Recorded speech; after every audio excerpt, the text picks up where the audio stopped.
Hey, now. Happy New Year, everybody. What's happening, baby? Yeah. Oh, man. Does it suck to get up this early or what? Yeah. Oh, my God. Jesus H. Christ. I didn't sleep a wink last night. I slept till 2 in the afternoon yesterday, and I was just up all night. Oh, no. Yeah. Oh, yeah? Yeah, I'm in that mode. So you're ruined. You're completely backwards. Feel all right. Yeah. That's just today. Yeah. How was your trip to Hawaii, Robin? It was fantastic. Really? Where do you stay when you go to Hawaii? I spent about a week on Maui at the Four Seasons, and then was at the Mandarin Oriental. Mandarin Oriental. Oriental? Honolulu. Isn't Oriental a bad word now? It's like saying the N-word? No, that's if you're referring to people. Apparently, a hotel can be Mandarin Oriental. They're saying Oriental is like saying the N-word for black people. Yes. Oriental is a rug, from what I understand. I mean, would it be all right to say, the N-word hotel? Or Mandarin Gook? Right. I stayed at the Mandarin Gook. I just think you should not go there anymore. Okay. Actually, I was at the one in New York this past week. Gorgeous. The Mandarin Gook, New York? Yeah, the Mandarin Gook, New York. I mean, would you ever see a hotel called the Ramada Speck Hotel? No. I don't like it. I don't like it. I'm not going there anymore. The Holiday Guinea. Mandarin Oriental. Holiday Guinea. The Holiday Guinea. Good morning, everybody. We're back from vacation. And I know. How was your vacation? Mine was good. I had a good time. Everyone thought there was something wrong with my vacation, who knows me, because I came back early. I went to an island off Antigua. Yeah. And, Beth and I were there for a couple of days. We were supposed to stay all through New Year's. And we were there a couple of days. We looked at each other and we went, we want to get home. But, we were having a good time. We just wanted to come home. It was enough. It was getting like Groundhog Day, every day in paradise. Hot weather, good food, all that stuff. Reading a book. I read some books. Right. And, yeah, that's what L.A. gets to be like. It's the same day every day. Yeah. Weather-wise. And there was also, a lot of mosquitoes. And oh, really? We were getting bitten up. And you're just like, you know what? Let's go home because, one of my girls was home from college. Uh-huh. When I say girls, I mean my daughters, not one of my girls. Not a girlfriend. not like one of my harem. And, I figured, I just feel like getting home and taking care of some business. So we came home about 2 days early, 2 or 3 days early. Uh-huh. So everybody figured we had a bad time. And I was, explaining that it wasn't a bad time. It was a very good time. I'd even go back to this place. But it's enough. I had enough. And, I don't know. It was good. I'm thinking about what I should tell you about my vacation. I had a couple interesting things happen. Yeah? Yeah. I mean, yeah. That's mind-blowing. Oh, but okay. There was this weird thing I was going to talk to you about. So I'm at this beautiful resort, hanging out. Like I said, basically getting blasted every night, drinking a bottle of wine. Right, you drink a lot on vacation, don't you? Yeah, and I decided I was just going to, lay around. And I don't lay in the sun anymore. I don't want to, lay in the sun since they all talk about, white people and their skin cancers. Right. Which is vile. Everybody's getting pieces of themselves hacked off. Yeah, I don't want a big chunk of me dug out of my face. So I don't really lay in the sun, know. Although Beth does, in a bikini. And I just keep my eye on every guy in the island. I'm like... You're standing guard over her. I'm like, who's staring at my girlfriend? Yeah. The answer is everyone. And then I go, you know what? Who cares? Right, of course they're going to stare. But there was this little French guy sitting next to me on the beach. He was hairy as hell, too. I didn't know French guys were that hairy. This guy looked like a little fire hydrant full of hair. Did he wear one of those little low-slung bathing suits? Yeah, like the banana hammock kind of bathing suit. And smoking a cigarette, out of the corner of his mouth. I saw him, trying to pretend that he was reading a book and looking at her. Yeah. Meanwhile, that's my move. Yeah, that's my move. What you do. That's what I do. That's why you recognize it. But I get angry when someone else does it. To me. Well, not to me, my girlfriend. And then he tried to do, the New York Times crossword puzzle in pen to look smart. You're looking over eh. Because we know what pervs we are, but we know what the other guys are pervs, so I'm waiting to see if they're pervs. They're all pervs. You know, and I realize, you know, it's because I'm perv. Well, you know the pervy moves because you do them. Yeah. Not the stereotype, but I guarantee the hairy French guy's a perv. Well, it was weird. Like, he's there with his kids. Yeah, right. And he's little and fat, and the kids are little and fat. The wife is little and fat. I go, he's going to be checking out my girlfriend. And then I get all worked up. I'm like, oh, this is disgusting. Meanwhile, the two hot chicks walk by on the beach. I do this move where I put my sunglasses on because I can't see without my glasses. And then I pretend I'm reading my book. And I look over the chick's ass and they breasts, can't see your eyes moving. Everything. They think you're looking at the book. Yeah. So I'm waiting to see what other guys are doing. Great ass! But, you know, so I hide from the sun all day pretty much. It took you a week to read page 11 of your book. Right. So you go to a sunny island to hide from the sun. Right. It's crazy. I don't think I'm going to be doing that anymore. I think I'm done with that whole no. thing. So, I had this golf cart on the island, which I love. You know, I love the golf cart. Me too. What is it? I don't know, but I go to this place where they give you your own golf cart. That's all I need. And I just can't wait to get the golf cart. Yeah. I'm like a kook for that golf cart. Then I got to figure out where to go. Yeah, there's nowhere to go. I've golfed 3 times in my life, and the highlight is clearly the golf cart. It is so much fun with that golf cart. I love it. Yeah. Yeah, and if you drive drunk in a golf cart, is that drunk driving? Yes, I think they can give you a ticket. Give you a DUI, right? I almost got goes 3 miles an hour. I almost got arrested on a golf course. This nice place in Jersey. By the 3rd hole, I was shirtless, drunk, and driving the golf cart. And the guy was like, sir, you have to leave. Yeah, I'm so afraid of, like a drunk driving charge. I had Beth drive me around the golf cart. When I can't drive the golf cart. Yeah, I'm not allowed. I'm not legally allowed. You had a designated golf cart driver. Because one night I was driving, she said I almost hit a duck. But they are. You can get a little crazy in the golf cart. Oh, and you two would have been devastated if you killed an animal. Oh, my God, we love animals. You killed a duck. But don't you feel, you know, sometimes you get a little overconfident because you are only going 3 miles an hour. Yeah. And then you almost tip over the golf cart.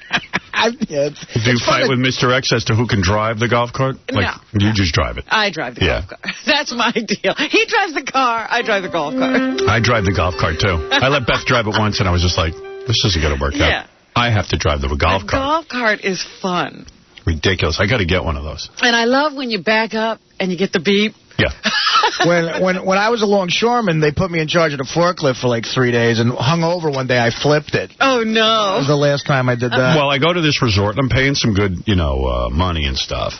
A little bit of scratch. Yeah, I'm paying some, you know, some money. And I go to the, like, I'm in my room, and my room is a really nice room, but it's attached to another room. You know, it's like 2 cabins, like, attached. Okay, I said to Beth, the worst thing in the world would be if, like, a little kid is in the next room. Sure enough, right on cue, I hear, wah, wah, wah. No. Wah. Wah. I'm in Antigua crying. Wah. Yeah, and I'm like, oh, no, this ain't going to fly. I was going to leave right then and there, because I said, I came here to get some sleep. I'm exhausted. I'm a sun baby. Wah. Wah. So I went, so I was like, oh, man, a little kid. I'm paying all this money, and all I want to do is sleep and read books. You know, this is what I want to do. So I call up my travel agent, and they find a place that's like almost off the reservation, but remote. And I couldn't have been happier. And then the guy goes, and by the way, because you're so far away, you're going to need a golf cart. Oh! And I was like, all right, let's do it. Now it's fun. Now you're talking. Golf cart. Now you just made my day. You give me a golf cart, I'm happy. Yay! Really, I'm nuts with that thing. It's fun. Yeah. So I'm driving around my golf cart, and I saw this woman who looked like, I think it was like Annette Bening, you know, and I was like, wow, you know, she's a pretty big star. But she wasn't quite Annette Bening. I couldn't figure it out. I think that's Annette Bening. She looked like she was famous. But she wasn't quite. Right. And then I'm walking around, and I see a guy who kind of looks like Lou Reed hanging out with Annette Bening. Oh, I know who it is. It was Laurie Anderson. Yeah, the she looks sort of like Annette Bening. Yeah. Right. So, but I said, gee, I don't know if that's Lou Reed, and if it is Lou Reed, I don't know if he likes me or not. I know, there's all those questions. Because I remember years ago asking Lou to do our show and him blowing me off. Remember chasing him with the megaphone? And I was like, Lou Reed, come in, because I'm a big Lou Reed fan. You know, I would have swore as a fan that he was on the show for some reason. No, he's never been on the show. He's escaped the show. Right. So I was like, oh, I don't think this guy likes me, and he's not coming over and saying hi, and I'm not going to bother him if he doesn't like me. That's, you know, I don't know. It was just one of those awkward things. But then I remember Gary saying to me a couple of months ago when the FCC was, you know, pretty far up my butt, that Lou Reed sent a letter. Oh, really? Saying that, you know, hey, Walk on the Wild Side was banned by either Clear Channel or somebody, and hey, we're both banned.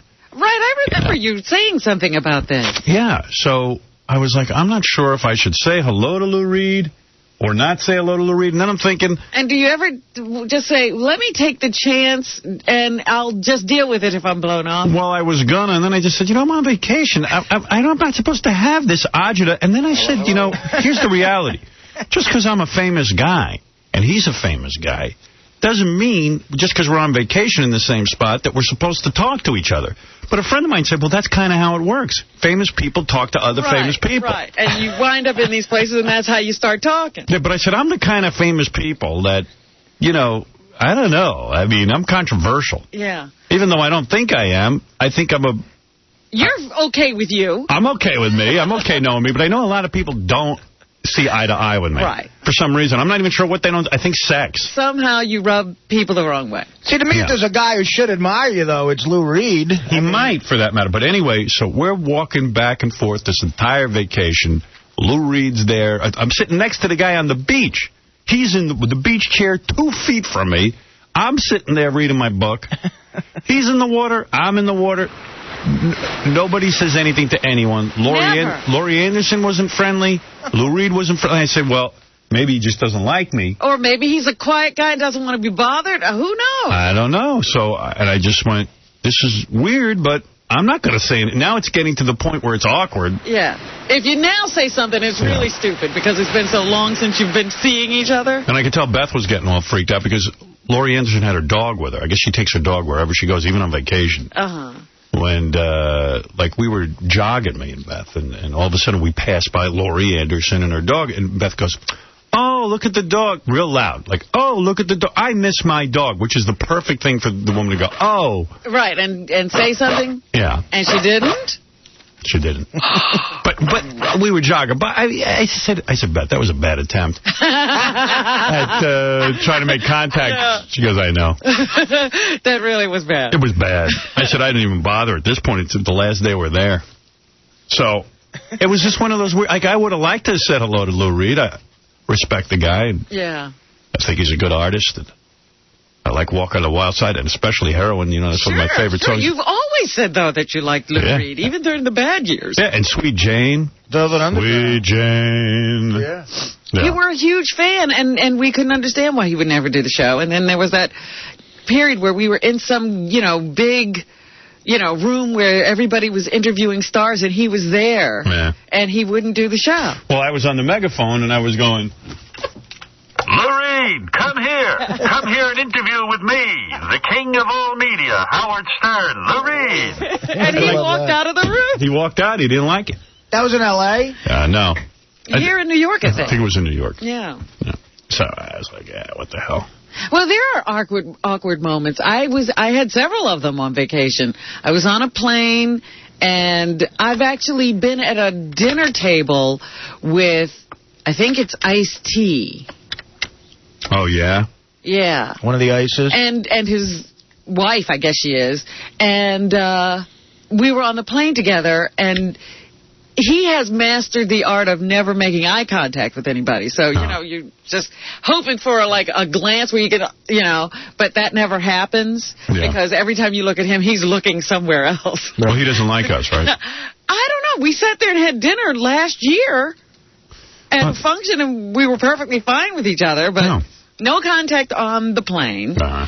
And then we had a little bit, we stopped in L.A., and the plane, some people got off, some people got back on, and Jason Alexander took Ice-T's seat with his family. Oh. Never spoke to Jason Alexander. When was this? This past? This past, when I was Jason Alexander from Seinfeld? Yeah. You know that guy real well. I know, but he's another one. Never looks at another human being. Really? And I wasn't going to reach out and touch him or something. Oh, wow. That's kind of weird. Yeah. I mean, that's a guy you know. I know, but what do? You're going to walk over and go, hey, Jason? No. I don't do anything. Right. You just wait and see if you ever... He actually walked to the men's room and never looked at anybody. And he walked right by me. You know, it's weird. What happened to that TV show of his? It's still on. It's still on. Oh, it is? Listen Up for it. Yeah. Listen Up. It's still on. Yeah. But I was going to say, it's weird you say that about Ice-T, Robin, because I've actually had a lot of contact with him. He hosted Mad TV. When I was there, I did a sketch with him. And I did the Hugh Hefner roast with him. And I've talked to him a bunch of times, and I don't think he's ever seen what I look like. Yeah, they don't look at you. I noticed that about him. He really doesn't look at you. He kind of looks down and answers your questions to someone else. Yeah, everywhere but where you are. Yeah. He's looking. That's a lot of guys who grow up like kind of screwed up. I mean, they don't even know how to relate to people. Yeah. I guess. Yeah. So they never look at anybody. And then at the hotel, one of the hotels, Michael Madsen was at the hotel. And I'm a big fan of his from Kill Bill and... Oh, I know who that is. He's a cool actor, yeah. What's that other one with... Free Willy? Mr. White and all those people. Reservoir Dogs. Reservoir Dogs. Yeah. And, you know, he's running around with a kerchief on his head being Michael Madsen. Well, did you say hello to him? I spoke to him in the elevator, but not, I just said, you know, are you having a good time? Let's not like, or something like that. You know, just being very cool. Hey, F you. Right. It's not to like, honey. F you, I hear you're staying at the Oriental. You're staying at the Mandarin have a good time. How would you like it if they called it the Mandarin N-word? Well, he was there, too, so he must not have a problem. Yeah. We're over at the Mandarin Slanty-Eyed. Happy New Year. Anybody make any New Year's resolutions? I didn't. Nothing. Me neither. I've broken too many of them. I vowed that I actually kind of did. I vowed I was going to meditate twice a day, not miss, and then I missed yesterday. So I broke it already. Don't you love it? Yeah. Does that mean you did it once but not twice? Yeah, once. Oh, okay. Yeah. Is there ever a day when you never don't do it at all? Yeah, there were days I'm too busy. Oh, okay. But you're not supposed to. You're never supposed to miss. That's right. It's supposed to be that important. Yeah. How long does it take for you to meditate? 20 minutes. The whole thing? Yeah. But that's twice a day you got to carve out that time. God, I wish I could learn how to do that. You could. Go to a TM center. Really? Right here in Manhattan there's a TM center. It's great. Artie's got 20 minutes. He's drinking. He's not sitting there with his eyes. A lot of time. Tell me about it. Let's see. Who should be the first caller of the new year? Oh. How about Bobo? Yeah. Hey, how you doing, Howard? Welcome back. Hey, This is always the best time of the show. You know, we miss you guys a lot, and when you come back with all these stories. Yeah, I got plenty of stories. Did you hang out with anybody from the show over the weekend? Anything interesting? Matter of fact, the only person I saw from the show was Artie. Is that right? You saw Artie? I hung out with Artie New Year's Eve. Really? Well, guess what? I met Artie's mom.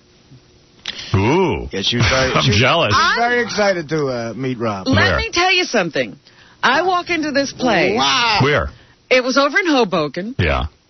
And there's this very attractive woman sitting there with somebody I know, who's Artie's sister. Right. And then she says, I'm Artie's mom. I'm Artie's mother. She's not a mother like that. Oh. Artie's mom is hot. Oh, really? I said, she's pulling my leg. She's not Artie's mom. Yeah. I know. No one can believe I'm in the family. She's gorgeous. I went out with Artie New Year's Eve. I was going to be away New Year's Eve, but then I came back early, so there was really nothing going on. And while we were laying there in the hot sun, Beth said to me, I think I'm going to make a dinner party for New Year's Eve. I said, there's nobody around, really, I don't think. But I'm up for that. And then we got home, and she realized she would have to cook in order to have a dinner party. And then she said, screw that. That sucks. Yeah, so we... Ross and Melissa came back early from vacation, my friend Ross Zapin, who now works at I thought that was happening. Somebody told me that was happening. I wasn't sure. Had nothing to do with me. He's working there. He got hired to do, I don't even know what his job is. Right. No, I know that it was happening, but I didn't know if it was finalized. There's a lot of people going to be working with us next, in a year. Wonderful. So he came back early, so I said, hey, you want to do something? So he says, I just spoke to Artie. I said, Artie's in town? He goes, yeah, literally in town. He's staying like New Year's, he got a hotel room. He stayed in a hotel in Manhattan. Yeah. Boy, that was good travel for you, Artie. Yeah, it was easy. Hey, way to go. Go on. I know what I'm doing. And then, so we all got together, had a nice dinner. Artie had his usual 50,000 Jack and Waters. I mean, it's like nonstop. It was a fun time. Yeah. But is he conversant after? Yeah. 25? Yeah, he's fine. Oh, okay. I always think we're going to lose him early in the night, but no, he's fine. He had 3 by the time I got there, and I was on time, so he got there early to start drinking. So he could start priming the pump. Yeah, Artie says to me, I'll meet you. He says, listen, I'll meet you there because I'm going to go a half hour early and start drinking.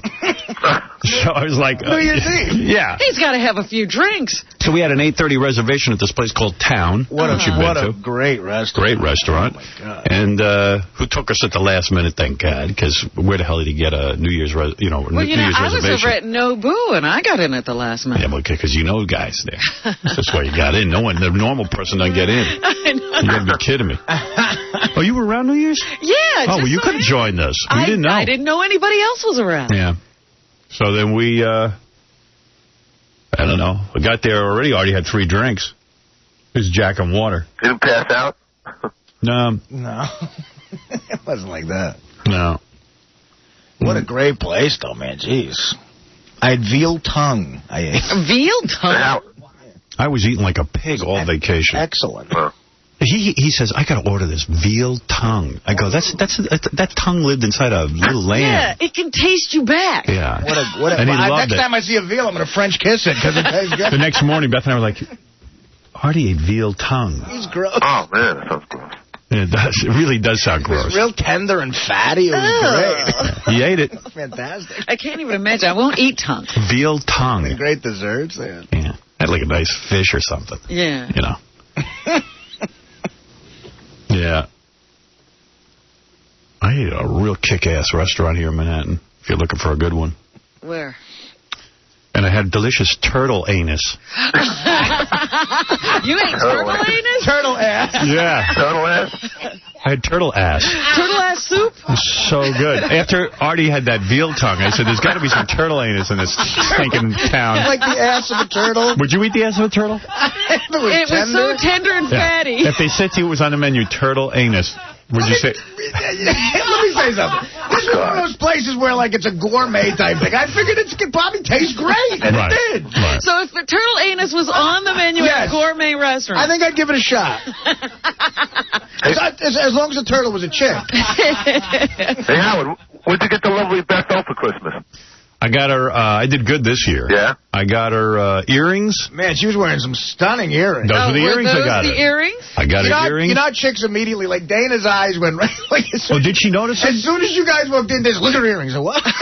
Because I was hoping somebody would notice them. Like, I went out to dinner with my parents. Oh, Dana was flabbergasted. Oh, really good. Because my mother, like, sat there the whole night, didn't say anything about these earrings. And I went, God damn, it would have been nice. Right. You know. Well, what kind of earrings are they? They were like she wanted diamond earrings. I got a diamond earring. Like studs? No, they're a cluster of leaves. Yeah, they're bigger. It's bigger. Are you kidding? That are all diamond encrusted? Yeah. Wow. I go into I went into Tiffany's, right? At the height of shopping frenzy. Yeah, it must have been a madhouse. Madhouse, and I'm in there. And I realize people aren't buying it. They go to look. They go to look. And then you buy it somewhere else. So then they're looking at me, looking at her. I go over to a counter case, and I see a nice pair of earrings. I go to the woman, hey, how much for those nice earrings over there? She goes, let me see.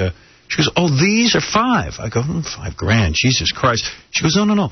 $500,000. Then they just say $5 for $500,000. She mumbled. Wow. So then she goes, $500. I said, I look at her straight, and I go, that's a little more than I wanted to spend. Yeah. $500,000. You could buy earrings do? You could buy a house. Really?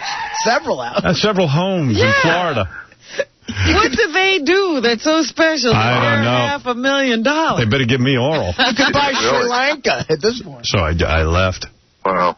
And I told you about the one move I saw a Tiffany guy do when some guy went in there with his girlfriend to buy an engagement ring. Because they're good. If they get you to sit down and start talking to them, they'll get you to give up a lot of money. They will. Because they make you feel like if you're spending $10,000, you're in good shape. Right. You know what I mean? Well, what happened was this guy said, we're looking for a ring in this kind of a price range. And the woman takes out that little itty-bitty ring. Right. It looks like hell. And slips it on the girl's finger. And she's like, oh, that's okay. She goes, let me show you a little something else. And she pulls out the Whopper. Yeah, nice move. And she then takes that little icky thing off and puts this big one on. That's what they do. And the girl is mesmerized. Yeah, well, that's why you got to go over to Tom Calacino. I'm telling you, I was thinking about him. That guy's a diamond importer. He'll get you that ring, and he'll get it for you like a tenth of the price. Yeah, and you won't be sitting there looking like a schmuck trying to get the smaller ring. Yeah, but people go for that Tiffany box, you know what I mean? Yeah, I got the hell right out of Tiffany. I was out the door. Goodbye. Goodbye. $500,000. Get out of here. I'm gone. Get out of here. So goodbye. Get out of here. Hey, Howard. Yeah. Switching gears a little bit. Big news. Sirius Rock of the past the year's end target with 1 million+ subscribers. Yeah. Yeah, I knew about that. Be happy about that. I was real happy. They said they had a huge holiday season. Yeah. Yeah, that was great. Yeah, it's great. It was really great to hear. That means like a lot of folks will be coming with us. Oh, definitely. Yeah, I'm happy about that, man. I'm happy about that. I heard something like the day after Christmas, like they installed like 43,000 of them or something. Wow. They were flying off the shelves. Nobody even had them. I know. Yeah. That kind of got me freaked out because maybe they could have sold a lot more if they had them. I know, because certainly the demand was there. Yeah. That's frustrating. Well, they're going to be cranking out more of them, I'm sure. Yep. So that's cool. Yeah. Hey, everybody. Good to be back. Yeah. Nice talking to you, man. All right, Bubba. Love you. Bye-bye. Yeah. Hey, Jim, you're on the air. Great player. Hey, Howard. Hey. What's going on, man? What the hell's going on in Syracuse there? These clowns aren't playing you guys this week.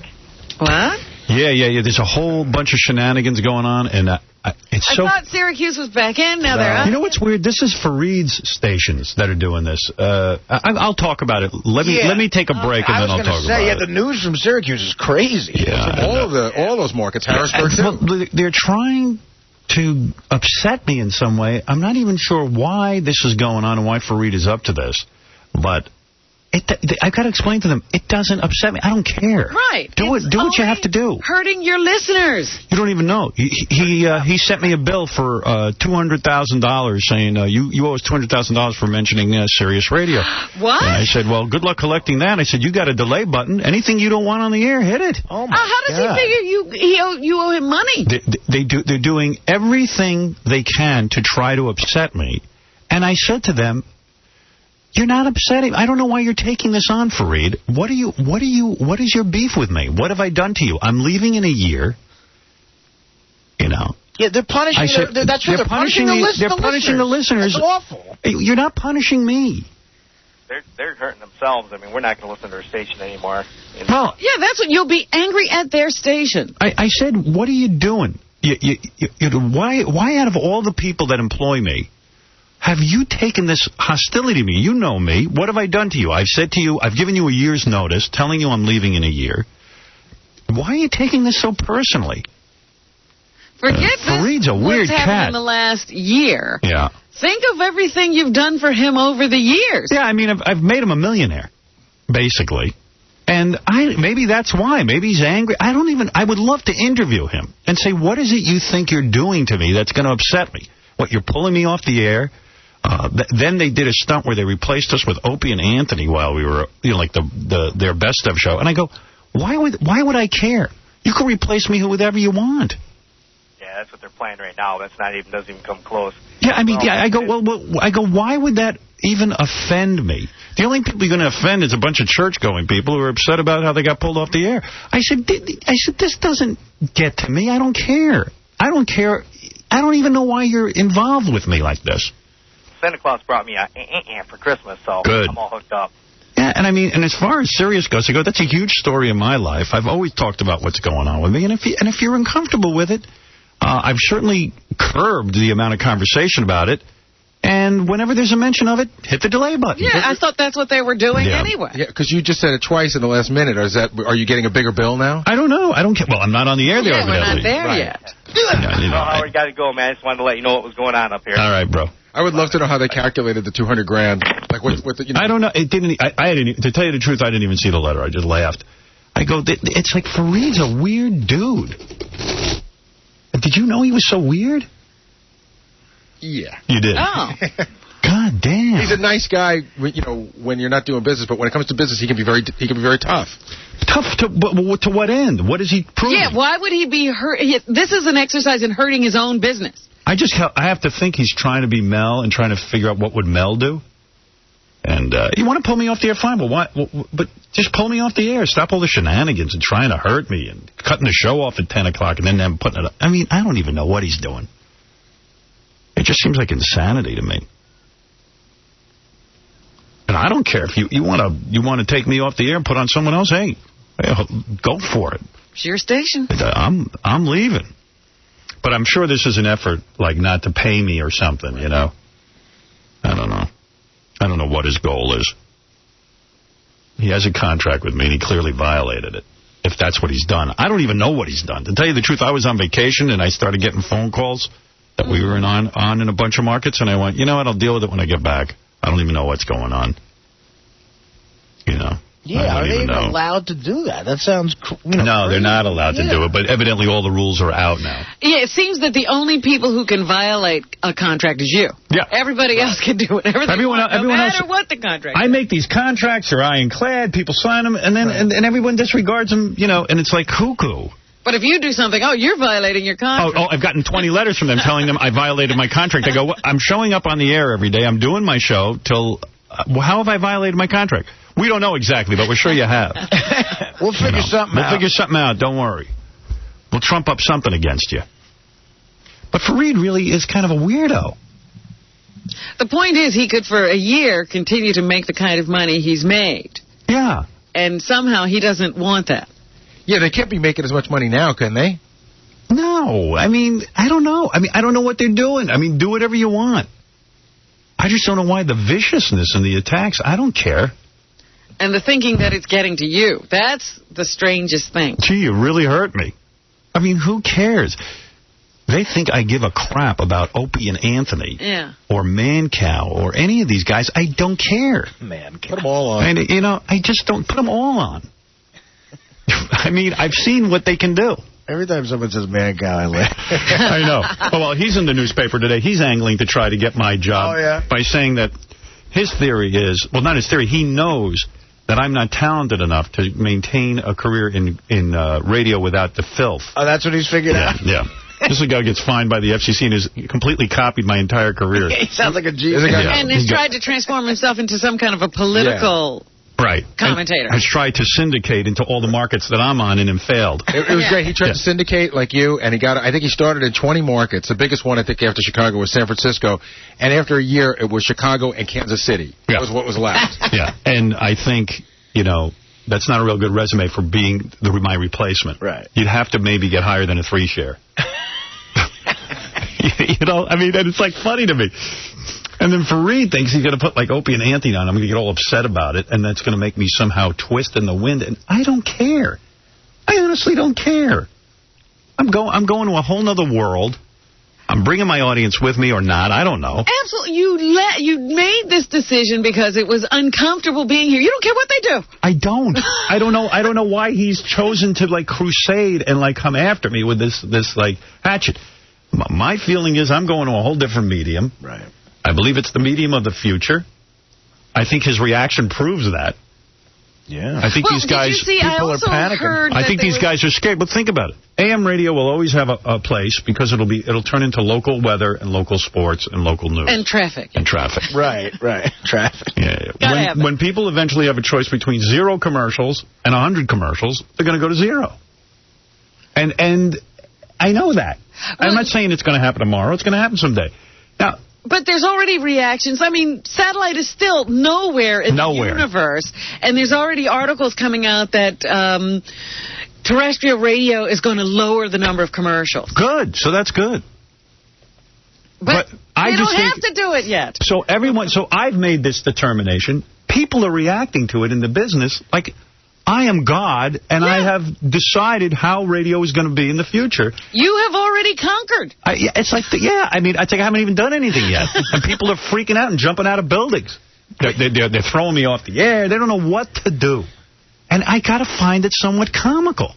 You know what? They're not acting dignified. It's embarrassing. Right. They're panicking, sweating, like they don't know what to do, and it's ridiculous. That's always what I've said about radio. Radio has always been small-minded. It's always been wrapped up in it's a turd wrapped up in some sort of packaging. Well, you know what, Howard? Everybody reacts this way, because I was talking with a bunch of friends who work in the business over the vacation, and when cable first came out, network television did the same thing. Now, of course, every network owns 2, 3, 4 cable channels. But at the beginning, they're like, we're just going to ignore it and run away. And we won't accept their advertising, whatever. I mean, Fareed's reaction Fareed. What is Fareed's last name? Suleiman. Suleiman. Whatever Fareed's reaction to this is mind-boggling to me. I mean, it's absolutely mind-boggling. Yes. I am going to take you off the air. No, I'm going to put you back on. Then I'm going to hire other guys, Opie Anthony, and that will make you crazy. I mean, and it's like, well, do whatever you want, man. Putting on Opie and Mancow. Yeah, the Opie and Mancow show. Yes. I mean, an all-star team. I know. We are hiring Opie, Mancow, Anthony, Bob and Tom, Bubba the Love Opie. Bubba and Opie. I mean, I don't care. What do I care? It's like he's having a nervous breakdown. He's made so many decisions. I was laughing. My agent called me because you're not going to believe this when I go. I started laughing. I mean, it's retarded. It's retarded. How many times can they change their mind? We'll cut you off early. We'll not cut you off early. We are digging up Wolfman Jack. There's a tsunami coming. There's a tsunami of mediocrity. But what's funny about it to me is, like, why is he, out of all the people I work for, I mean, Viacom, this huge company, isn't reacting this way. He's just gone mad. He's gone berserk. It's like he's had a nervous breakdown. I know. I'm nuts. I'm going crazy. I've gone completely nuts. You are nuts. You're leaving. I'm going crazy. I'm cuckoo. I'm cuckoo for you. I'm punching myself in the face. I'm going to prove to Howard he's crazy. I'm going to blow up my station. He's on a jihad. I'm holding a gun to my own head. I'm going to teach him a lesson of a lifetime. I mean, like, well, go for it, dude. What can I tell you? I mean, what a maniac. But I sat there and I went, well, okay, if that's what you want to do, but why all the anger? Have a blast. What's the hassle? I mean, take me off everywhere. Who cares? They have 3 I understand we're not on in Syracuse, Providence, and Harrisburg. Harrisburg. And is York, Pennsylvania, one of them? I don't know. It was Lancaster, York. Yeah, something like that. Yeah. Howard's leaving. No need to fear. I have a call into Don and Mike's people. I'm acting. I'm taking charge. They're trying to find anyone who can come as close to me being a clone as they can get. Carl, you're on the air. Hi, Howard. How are you? Hey. Yeah, in Providence, you're not on the air either, but fortunately for people in Providence, they can pick you up out of the Boston station, 104.1. Providence, too? Yeah, well, that's one of them, huh? That's his radio group. But look at what he's forcing people to do. Find other stations. I don't know what he's doing. I would love to talk to him. Are moving to Boston. I'd love to know, like, how did this become your jihad? Yeah. It's a jihad. Howard's leaving. We're going nuts, baby. Howard's leaving. We're putting everyone. Sam Rubin's coming on. We have to do Sam Rubin. Oh, my God. Oh, no need to panic, people. I'm acting. Sam Rubin will be here tomorrow at 6. Opie and Sam Rubin. Welcome to the Lycus and Anthony show. Why don't they just team everyone up with Anthony? Or Opie. You can have 2 shows. Both of them. Anthony's very versatile. Mancow and Anthony. Dude, it was a rough 2-week vacation for me. I had that little kid the whole time. I know. I don't know how. Oh, by the way, DePace was the happiest I ever seen a human being this morning. Like a big, you know how like you come back from vacation, you're all depressed. He's like, "Hi everybody, how you doing?" Like the friendliest son of a bitch I've ever seen. I love work. There he goes because he's got little kids at home and he has to watch. No, you know, when guys have children, they picture them about 9 or 10 years old and like you're hanging out. Hang out with. Yeah, like drink a few beers with, hang out, have a good time, watch the game. You don't know about this. Guys can last 1 minute with an infant. Not even. That's it. Even my 4-year-old, I'm playing a video game, and I'll play like 3 games. It'll go, my turn. I'll go, no. You're right. You want to sit there and watch him. Yeah. You're not good. Because, you know, theoretically, you're supposed to have pride and go, oh, look at my son. He's learning how to play a video game. Put him on his lap. Let me show him something. It's so goddamn boring. And it's really woman's work. Fun, it's woman's work, right? Oh, totally. The infant, who is, 8 months now, I had maybe 2 hours of duty yesterday, and I was ready to jump out a window. Right. He was on duty. He's finally starting to sit there on his own, but I want to watch a football game, but I've got to look down and make sure he's not choking on something. You want to know something about all those crack whores who have kids and they grow up? Just let the kid roll around. Did you hear about the one? There was a kid whose mother was whacked out on drugs. The kid wandered out of the house and was being stalked by a rabid pit bull, and somebody else saved it. You know, they saw the kid and they grabbed the kid in the house. If a 5-year-old can survive a tsunami, your kid could survive you watching a game and falling asleep on the couch. Hey, if they don't make it, hey, they weren't supposed to be here. But all right, so if you're in the tsunami, which one do you let go? Oh, my God. Would you let go the youngest or the oldest? You know, I think I'd do the same decision. I'd let go of the oldest. Probably. Really? Pain in the ass? Yeah, you know the 8-month-old is... Hear that, Kyle? I mean, hey, Kyle, your dad would let go of you. Yeah, I wouldn't. I'd sink all three of us. We'd all die. No, you wouldn't. I'd let go. You got to save one. Better to save one than lose both. Yeah, I guess so. Jeez. That's a tough one. But my wife called me yesterday, through the 2 hours and said, how you doing? You having fun? I go, no, this sucks. Get home. And she said, what? Come on, it's your son. Don't you love him? And I go, yeah, of course. I'll love him like in 8 years. Women they're different than guys. I can't do it. You know why? The funniest thing I saw while I was on vacation was these poor guys who now are on vacation and have to get up with the kid. Where I went, I thought there was no little kids. It was all little kids. Yes, everybody's grabbing their little kids and taking them to all these places. And men have been turned into women. This happened 20 years ago. Yeah. Where you're wearing baby strolling outfits. And women decided they had to work. Yeah. And it changed everything. Does your wife work? Yeah. She should stay home. But I would get up, just because of the time difference, I would get up with the sun, and it'd be like 5:30, 6 o'clock in the morning. I'd go strolling out on my balcony and look down, and there's guys sitting there on lounge chairs at 6 a.m. with kids. Yeah, I know. And you know what? It's really weird. I noticed the thing with me. A lot of guys are fans of mine. And they want to get involved with me, so they start talking real loud to their kids, but not yelling at them, but like showing me what good fathers they're like, and how hip they are. Right. Like they try to act real cool with their kid, like they're like oh they're man, into it. like I hear one guy goes, oh man, I don't care, do whatever you want, man, it's cool. I'm like, I think he's saying it to me and not the kid. You want to get a lesbian, son? Yeah, right. It's almost that. It's like, hey man, who cares what your mom says? It's cool, man. We're hanging out. And I'm like, he's saying this way too loud, and I know he doesn't. This is not normal. The kid's probably like, what the hell? What got into my dad?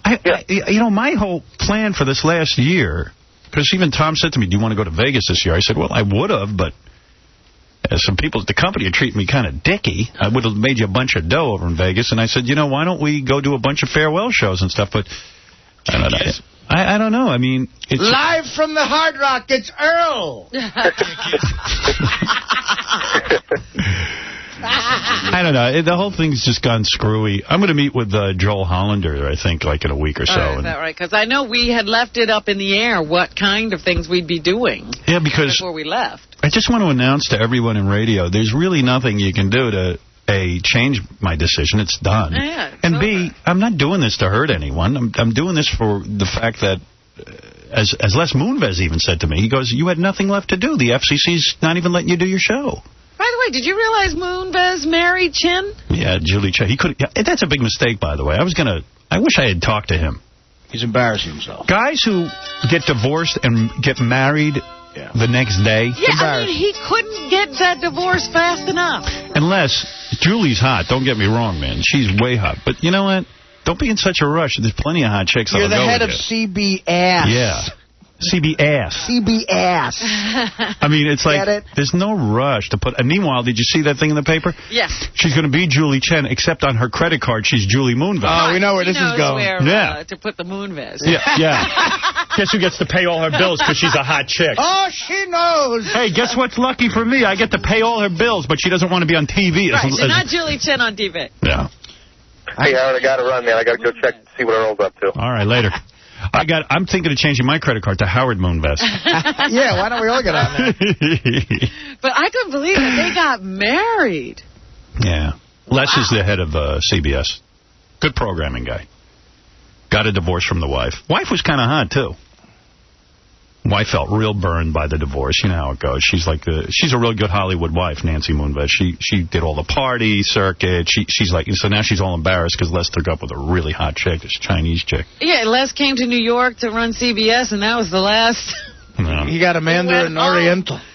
And And I got to tell you, this Julie Chen is some smoking firecracker. And I'll tell you, her pictures don't do her justice. I've seen her in person. That's what I'm saying. I've never had the pleasure, but you rave about it. I would do her. I don't understand what the deal is, because I just see her on TV. She doesn't look that hot. I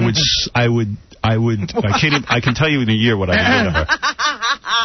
I mean, a body that doesn't quit and the whole thing. And a beautiful face. Looks like maybe a nose job to be, but a good one. That's all right. You know, she slimmed down that oriental nose. Oh, you think? Oh, yeah. Tighten that up a little bit? I like that. I'm all for that. That's enough of this infomercial. Sorry, Fareed. Oh, watch it. I can't take it. I'm going to Harrisburg and killing the firstborn male child in every house.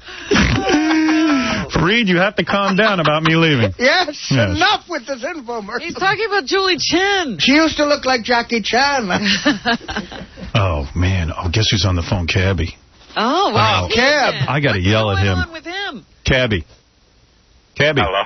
Is that you? Yeah, dude. I'm so mad at you. What's going on? Cabby. Me too, man. This is a long bit we got to do. Did I win? I just got to know, did I win? Did you win what? The reality show. Yeah, well, let me tell you what's going on here. Cabby. What's going on here? Here. Wait a second.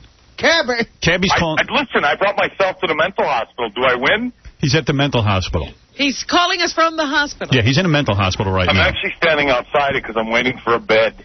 All right, can I tell you my story about Cabby? Yes, please. The last we saw Cabby, he was, in the midst of something, and we didn't know what. Okay. Yeah, someone cut a hole in that fur coat of mine, too, by the way. All right, Cabby, let me tell the story, if you can. All right. So, I'm on vacation. All right? I'm away. Thank God.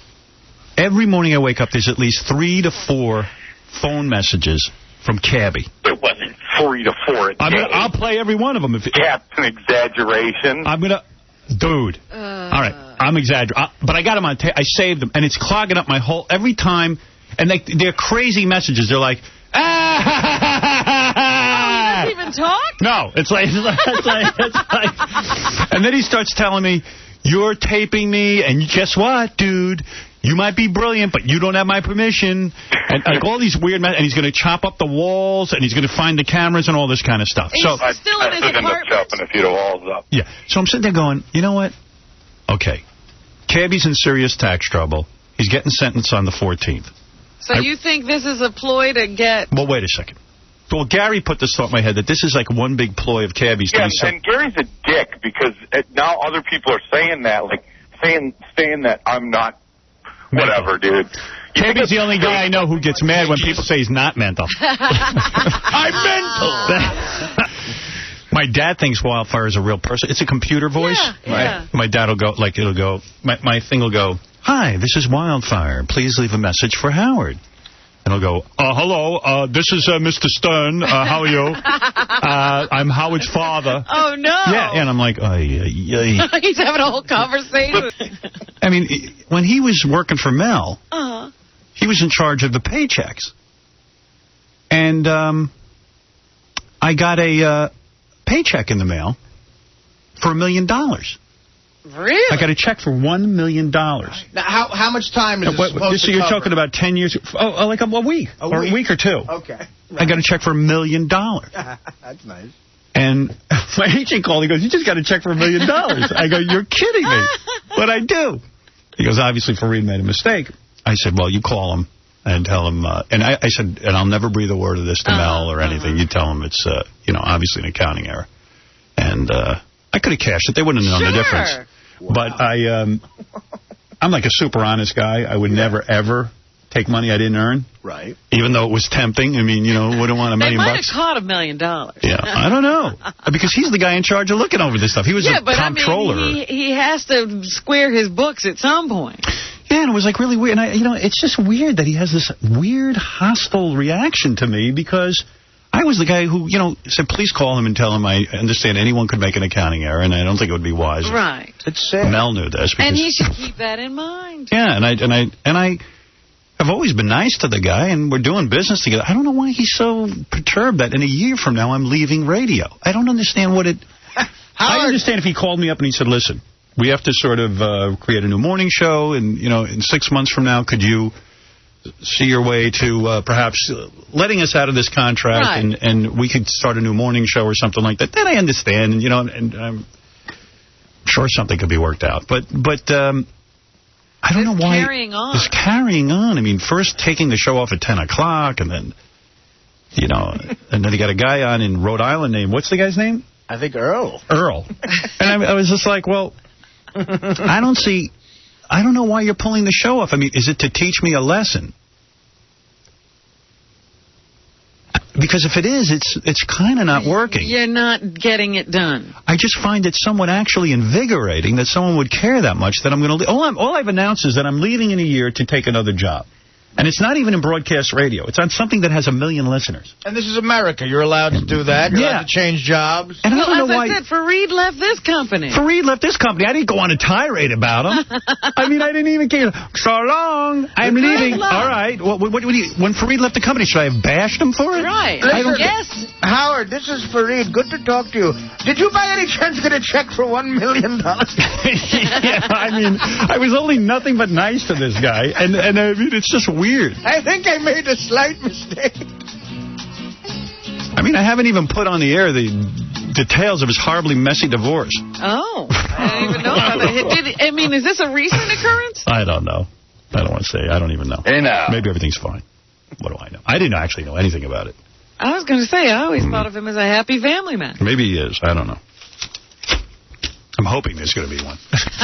I was until I decided to take over the world. I think I'm trying to figure it out, and I think he thinks that, like, it's his job to teach me a lesson, right, but I'm not sure why. Well, you know Maybe because he thinks Mel... When you bring up the Mel thing, it makes me think, you know, because Mel was always a guy who valued loyalty. Right. And somehow Fareed must be thinking, this is disloyal. I know, but wasn't he disloyal leaving the company? Yes, that's what I'm trying... If that's disloyalty. I can't understand how he can be disloyal, but you can't. Hey, Johnny. Yes. What's up? Hey, how you doing? All right. Turn down the radio here. Okay. Hey, now. Who's talking? The TV. According to Cabby. Yeah. Hey, Howard, I'm calling you from Pittsburgh. By the way, speaking of your TV, Tabitha Stevens will be speaking to you through the TV on E! Show tonight, where she's placed into the robo-spanker and she holds an egg with her buttocks. Young, wet bitches. And then the robo-spanker cracks the egg. Can't beat that. And plus, Beetlejuice dresses up as me.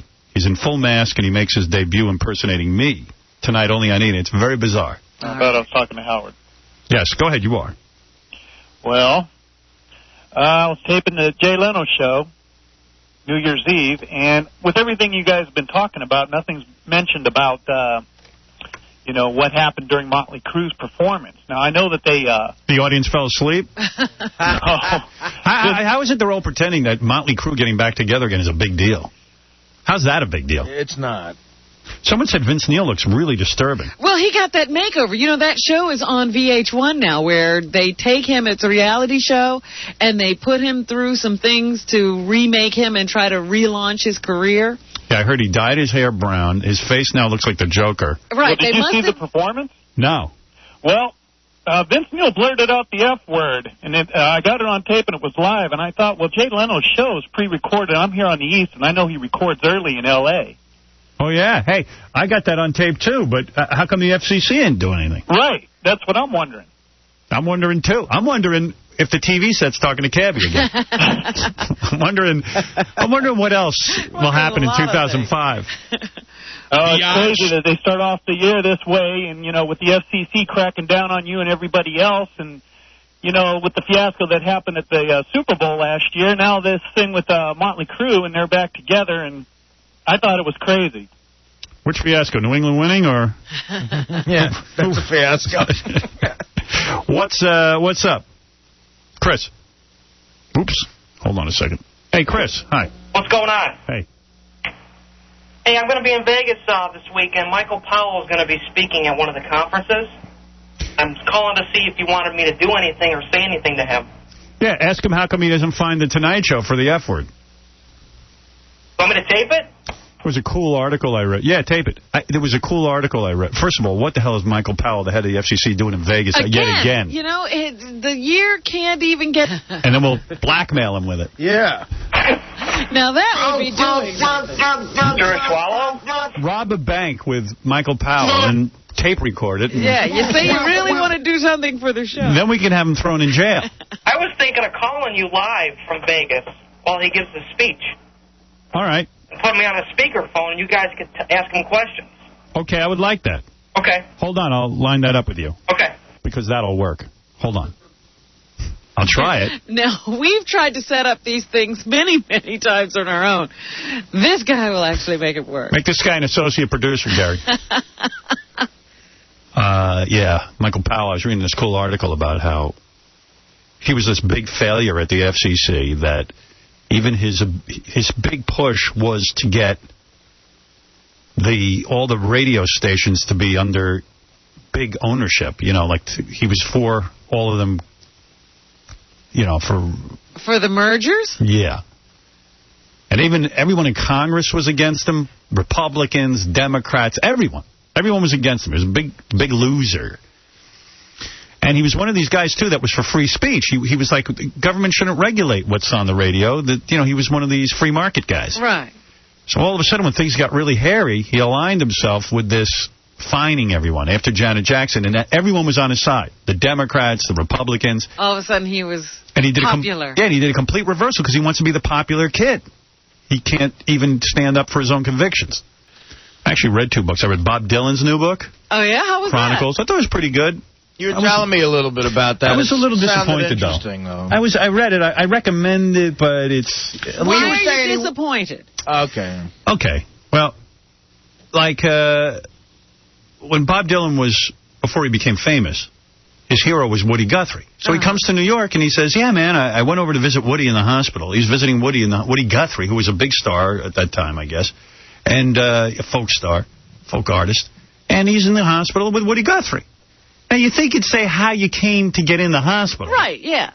But he never says that. He got to meet him before he did a record? Before Dylan did a record? Yeah. You mean he doesn't explain to you how he winds up at the bedside? Right. There's a lot of details Woody Guthrie that are left out. And yet it's still fascinating. And I'm not even that big a Bob Dylan fan, but I was very fascinated to read his views on things. And I thought it was very interesting to sort of get inside his head because you can tell he wrote it. Do you feel that you need another volume? No. So you're not hooked for the next volume? No, I think I'm done. But Baba Booey gave me a book 2 years ago to read, and I finally got to read it, and it was real good. Lovely Bones. Baba Booey. By this woman, Alice Sebold.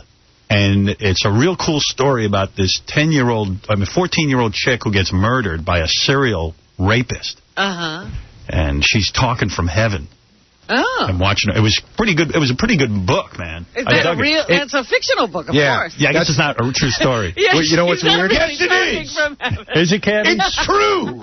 I'm the girl. That's Alice Sebold's second book. That's a fiction. Yeah, we just bought her first one, which is a biography. Dude, that's so heavy. It's unbelievable. Do you know what it's about? Yeah. She was raped in real life. Yeah, it's the minute-by-minute account of her rape from the second she gets to college and gets raped to the very end when she prosecutes the guy. Right. And it gives you every single detail. It's real good. She doesn't leave anything out like Bob Dylan? Nothing. No, she tells you exactly how it happened. No. She's no Dylan. Yeah, exactly. Yeah, she doesn't end up in Woody Guthrie's room and doesn't tell you how she got there. That book's called Lucky. I just bought it. Bought it yesterday. It's a good book. Because Beth wants to read it, too. We both read that book, and it was really cool. Yeah. As long as we're recommending stuff, as a gift, I got a DVD of this show called The Office, this British show. Yes. Everybody likes that. I got to tell you something, man. It's great. I found it hilarious. I got to check that out because everybody raves about it, and now they're making an American version. I usually hate when I agree with critics. Well, but I'm telling you, I was dying laughing at the movie to rent is Napoleon Dynamite. Yeah, I heard that. You like that? Yeah. I don't get that at all. Oh, my God. That's the funniest goddamn thing I ever saw. Really? It looks great. I didn't see it, but it looks great. I do not get that movie. And I see it's winding up on people's top 10 list and all kinds of things. It's about this uber nerd douchebag who, but he's got a heart, you know. But he basically doesn't know he's a nerd either. He sort of is out there thinking he's cool. Yeah, he's the funniest guy. I just didn't find it funny. You're kidding. I did not. Oh, my God. My sides were hurting so bad, I didn't know what I was going to do with myself. And the story is, it was a bunch of dudes got together and made a short film, showed it to some dude. MTV Films gave him $400,000.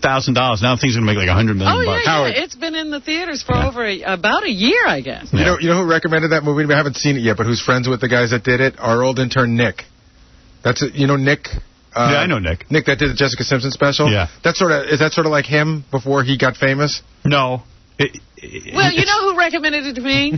Yeah. J.D. Oh, well, it's J.D. Well, it's his wife. I didn't want to say it. Because he's in it. Yeah, he could star in it. J.D. recommended it because he's Napoleon. He sounds like the guy, the whole thing. And I said to him, why do you like that movie so much? Because it's you? And he was insulted. No, it's him. Why do you think I was going to say it, but he's got to be kidding me. Why do you think I very insulted. It's his life story. When he's getting his head pounded into the locker, you know that happened to J.D. Oh, that sounds like a good movie. Oh my God, he's in high school, this kid, and the cool guy in school takes him, smack his head into the locker. He's like a male version of Wiener Dog? Exactly. Yeah, even worse. Oh, worse. Much worse. Wiener Dog's hot compared to him. Really? Yeah. So that's a cool movie for people to rent. You'll like that one. And I got to find out more about that movie. I got to find out about the kid who was the star of it. He's funny as hell. Yeah, I wonder where he goes from here. Yeah. I don't. At least I don't remember. I couldn't believe he was like, "Thanks a lot, Robin." When I said that, I was like, "Oh, I thought that's why he liked it." I think I have. My favorite J.D. moment on the show is when he ran in with news about something. He said, well, what do you know? And he goes, well, I don't know. I don't know. It's nice. And what else? Well, there was a whole bunch of things going on. We got to do the news when we get back, because one of my resolutions is to end the show at 10 o'clock. Oh, so that they can't beat us. Yeah. Oh. Nah, just because we gotta get out of here at some point. It's so stupid. I gotta get to calisthenics. You know, and then yeah, this is what's kept Artie from working out. Right. Yeah. The big rumor was Artie was back on coke because he keeps losing weight, but eating and eating and eating. Yeah. That's hot. How's he doing that? Well, yeah, you guessed it, coke. Right. That's what I thought. What is this beard, Artie? I don't know. I'm getting rid of it. I just didn't feel like shaving over the holiday. And, all right. You know, I'm feeling like a man. Feel like we're working with Rooster Cogburn. Artie's a real man. He grew that beard in like 3 days. Yeah. I did, actually. I'm like Nixon. So much to talk about. All right, we'll come back. We'll do the news for you. We'll try and get to a couple more phone calls. Baba Booey went on vacation to ski with his kids. He said it was so friggin' exhausting. It was no kind of vacation. Oh, no. Yeah, can I give you the rundown of how it works? I never go on vacations where I have to physically do stuff. All the work that goes into that. Howard, all the work is before you get to the slopes. Once you're on the slopes, it's amazing. Right. All right, so we're staying at a beautiful house a mile and a half away from the slopes. So it sounds easy, right? Right. First, you got to get all the kids dressed, which is, 87 layers of stuff. Yeah, then already you have it wrong. First, your wife gets them dressed. No, she's doing that. Okay. But I'm getting stuff out of the dryer because it's all wet from the day before because you were skiing. Then you got to get their boots on. And, those boots, they clamp on, and, oh, Daddy, my boots are too tight. Just put your boots on. We'll be there in a minute. And then, meanwhile, are you all dressed already and overheated? Yes. Yeah. Oh, yes. I've got 87 layers on. I'm sweating already. Ugh. Now I got to take the skis and put them in the car. I got to take my boots and put them in the car because I can't drive with those stupid boots on because they're big. They're Herman Munster boots. Now I get to the ski place, and you wait online for drop-off. I get to drop-off. I got to go to the back of the car, take 4 sets of skis out, right? And the family gets out. Now, they stand there while I go park the car like 3/4 of a mile away. It's not worth it. Now I got to change it to my Herman Munster boots now. Yeah. Because it's not worth it. So now I walk all the way back, and then you got to go up like 3 flights of stairs with the boots and the skis and everything, and then you got to walk on the snow to get over near the lift. I am saturated. Yeah, how is that enjoyable? Then you come in for lunch. Everybody's going to loosen up their boots. The kids, Daddy, loosen up my boots. They hurt. You have to go all the way back to the house you're staying? No, to the lodge. You go back to the lodge. Then lunch is over. Let's go back out and ski. How long do you have to wait for lunch? The line is forever. Yeah. The line is forever. Dude. Then you tighten up the boots. Then when it's time to leave, it's the same process again. Now I got to carry all the skis back down to the drop-off area. You guys wait here. I'll walk in my clunky boots to the car. Go to the car, change into my shoes, come around again, load everything in. God. And and then like when they're older and your kids are like, you suck. I know. It's like they won't remember any of the Yeah, I know. Howard, I was sweating like you couldn't believe because I'm wearing, So how much actual time did you have for enjoyment? Like the actual experience of going down a slope? The first day, by the time we put the kids in ski school, right? Yeah. So they're in from 10 to noon. I'm thinking, this is great. I got 2 hours to ski, right?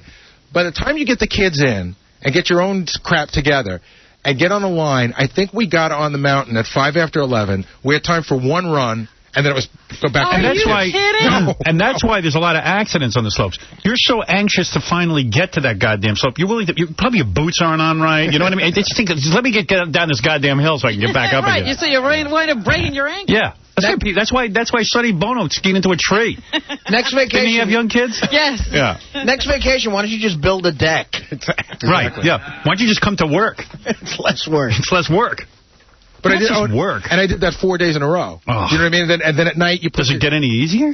The last day got easier because we were all able to ski together. I mean, you sort of get a rhythm going. But that first day, there's a line for everything. I'm mad at the kids. I'm mad at my wife. I'm mad at the people on the mountain. You would have been better off in Thailand. Let's see. I'll hold on to both boys. Which ones do I save? I was complaining like loudly. I can't believe this line for the lift tickets. I can't believe this line for the food. I can't believe this line for the lifts. Then it gets better.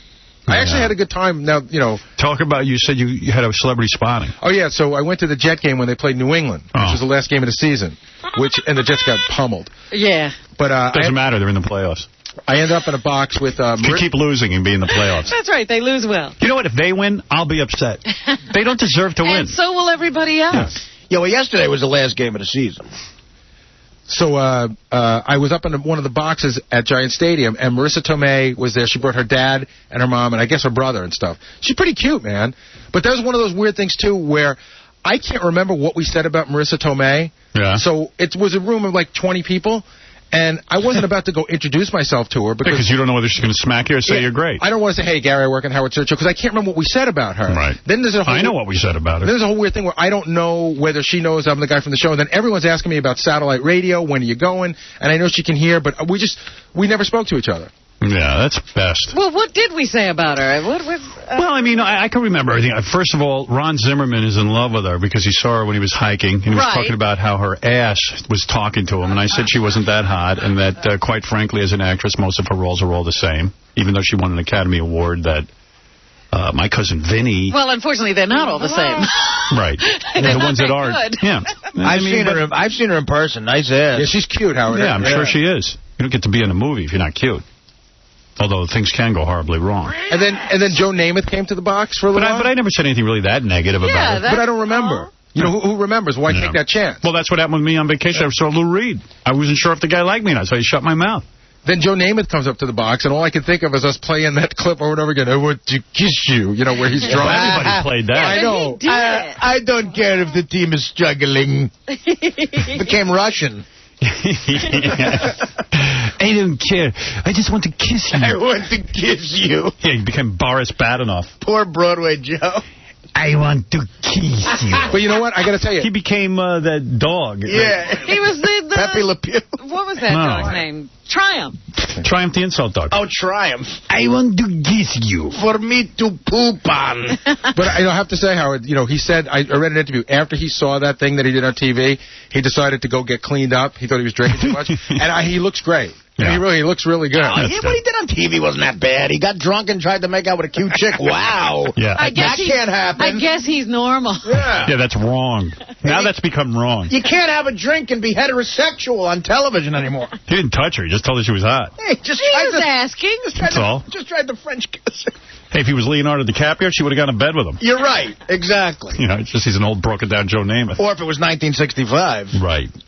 He was just a little too late with that request. Joe never got turned down. I look at the society page in the New York Times to goof on all these chicks who think they're so hot, and they're all in their society gowns. Yes. Then I'm looking at it and I see this one chick. She's really hot. I go, man, I'd do her. I got good taste because look at this. Listen to this chick's name. Princess Thera of Liechtenstein. Oh, look at you. I was like, wow. With the royalty. I'm into royalty, man. I like the Princess Thera of Liechtenstein. Do you have any idea where that is? Liechtenstein? Yeah. I think that's near Latvia, where Fred grew up. Or Yugoslavia, or Transylvania. Somewhere over there. Yeah, one of those horrible countries. Liechtenstein. Hey, look who I'm banging. The Princess of Liechtenstein. Look at me. What am I, a homo? I'd like to lick her stein. I think that walking around New York, especially around Fifth Avenue, you're walking amongst people who own countries. Yeah. The insane wealth in Manhattan. I'm pretty sure being the Princess of Liechtenstein gets you nothing.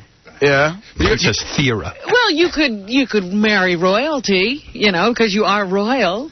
Howard, you ever walk down Fifth Avenue? Artie's right, man. You ever walk down Fifth Avenue, like, by Barney's and stuff, and you just see the hot chicks, and the limo follows them at, like, 5 miles an hour while they just put stuff in it and go to the next store? Yes, and they're just shopping and shopping. I'm pretty sure that's Princess Thera. That's her. Yeah. So I was, like, kind of proud of myself. Like, hey, I got good taste. It's like when I walked into Tiffany's looking for some earrings, and they go, those are $500,000. I go, man, I got good taste. And guess what? F you. Bye. Goodbye. Take care. $500,000. Give me a break. Sell those over to sell them to Princess Thera. I was going to play a whole bunch of stuff, all these different TV mentions and phony phone calls. I wanted to hear that. Yeah, but you know what? There's a half hour, and I want to end the show on time. So I'm making a new vow. Then we'll do it tomorrow. We'll do it tomorrow. I got lots of material for tomorrow. Even email. Hey, Gary, the first letter in the email was that some dude saw you on... this is so funny. I should read that. You see, this is why the show goes long. What? All right. You know what? I'm going to do it tomorrow. Okay. All right. Yeah, it's funny, because I want to talk about that. Yeah, some kid met Gary on the ski slopes on vacation. He's complaining because Gary didn't give him the proper attitude. Oh, really? But in the meantime, again, you know what? Even on the slopes, you're with the kids. You know, they're going in different directions and stuff. I mean, it's just hard. I mean, I thought it was... Dude, you don't owe anybody anything. I mean, you're with your family. Well, you know, the funny thing was, in the note, he said that I said hello. You know, he said the show was great. I said, thank you. So I wasn't sure where I had disrespected him. Where you went wrong. He wanted more involvement with you. I don't, Artie can tell jokes and Fred can play the guitar. I don't really have a lot to do for these people. Yeah, but I mean, Fred's not going to whip out a guitar and start serenading the dude. I know, but I think he expected some sort of interaction, a performance or an interaction. I don't really have one of those. And you just described a frustrating vacation where you're sweating on the hill. He wanted more FaceTime with Gary. Robin, want to do some news? Sure. Hey, how's that talk show of yours going? Any work on that over the vacation? Or? No. I was just on vacation. I don't like to hear that. I like to hear that there were a few meetings. Meetings starting up this week again. Nice. What's the next move? I mean, you made that big presentation tape for NatB. Now I got to go. When are you going? It's the 24th of this month. I'll pencil that in. What, so why do you have to have a meeting this week? Meeting somebody in marketing who I'm going to be working with. Look at you. Why do you have to be there for marketing? Let them They like to get to know me, so when they go out and... sell your show. Yes, they'll know who they're talking about. Fareed just called. Fareed Suleiman of Citadel just called. He says you owe him $10 zillion because you mentioned that you're working on it. It's an endless commercial. Enough with the infomercial. That was a competing media. The TV show. No more. You owe me $200,000. $200,000. That's all. Now, for those of you who haven't jumped off a building yet, back to Earl. Well, can you believe that, Fiddler on the Roof is on Broadway? I don't know if you know that or not, but Tevye is a classic character. And now who's in the role? I know, Harvey Firestone. Yeah, Steen. Steen. Yeah. Wow. So, Tevye is now really? gay. Now. But isn't Tevye like a real masculine guy? Yeah. But he could act. He could act like a guy. He can? Yeah. I've never seen that. They have women who play men. Like Kathleen Turner. I thought that was interesting that he's playing Tevye now. And by the way, I just want to mention that Sal, the stockbroker who now works for our show, was wearing base and powder. It wasn't tanning. So it was real makeup. He wears makeup on the show. Base and powder? Yeah. How did you find out? Because he was lying to us. Yeah, because my girlfriend looked at him. She says, why is Sal wearing base and powder? She says, he base and powdered himself. Okay, because when I looked at him, I said, he's wearing makeup. Yeah. He's awfully smooth. Because he knew he was going to be on air that day. And even tone. So from now on, Sal, the stockbroker, will be known as Sally. Wait. Sally. Wait. I do not wear base. You wore base and powder. I swear to God. Well, even if you put on tanning lotion, which you're claiming that you did it because you think you're going to look good. But what about all these muscle guys? They go to the beach. But you don't have any muscle. I know. That's why I wear tanning cream to compensate for it. From now on, I want you to wear tanning cream and lipstick and a dress and be Sally. You got it. And a Tampax. Tanning cream? Tanning cream. Robin, you have any lipstick? I said, got plenty. I'll share. I was going to plug this Italian restaurant I went to because it was so damn good, but I'm afraid Fareed will send me a bill. Steve, you're on the air.